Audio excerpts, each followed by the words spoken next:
Okay, so I've got a bit of an unusual one today. We've got a little echidna that's wandered into the dog yard, and he's been a little bit stressed out by the fact that the dog was in the yard and so on. The dog's not going to hurt him, he's got a lot of spikes on him, but the problem is, how do we remove him?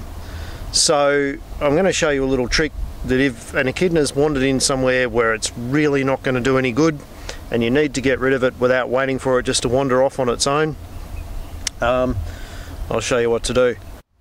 So as you can see, he's dug himself in pretty tight here, and they'll actually push their legs down into the ground as well, and so it's virtually impossible. Like if you were to try and pull on him and pull him out of that hole, no way you're going to be able to do that.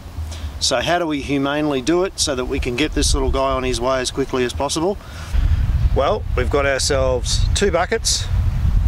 One of them's full of water, one of them's completely empty, and we got some leather gloves on. You've got to have leather gloves because their spikes are fierce.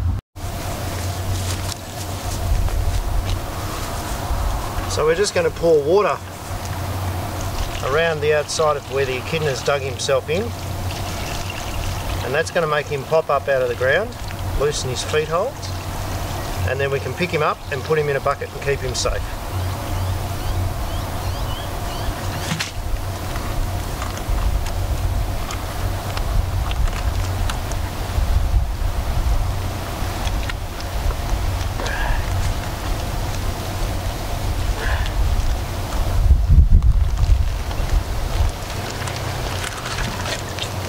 And there we have him.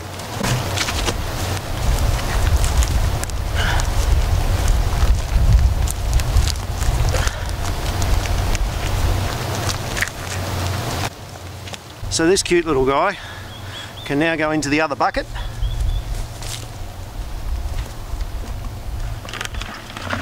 It's nice and dark,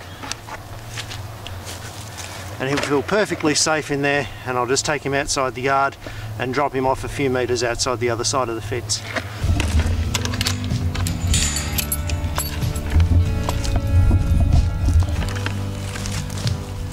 So here we are on the other side of the fence, only about 10 metres away from where I first got him. You can see he's nice and safe in there. Let's tip him out. He's not too happy with me. He's going to actually try and stay in the bucket, which I will tip him out.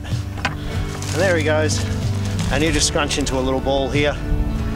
He'll stay there for a while until he feels like he's safe, and then off he'll go. Amazing critters. And hey, while we've got your attention with the cute baby animal and all, would you mind pressing that little red button down there to subscribe? It'll really help out the channel and keep the videos coming. Thanks guys.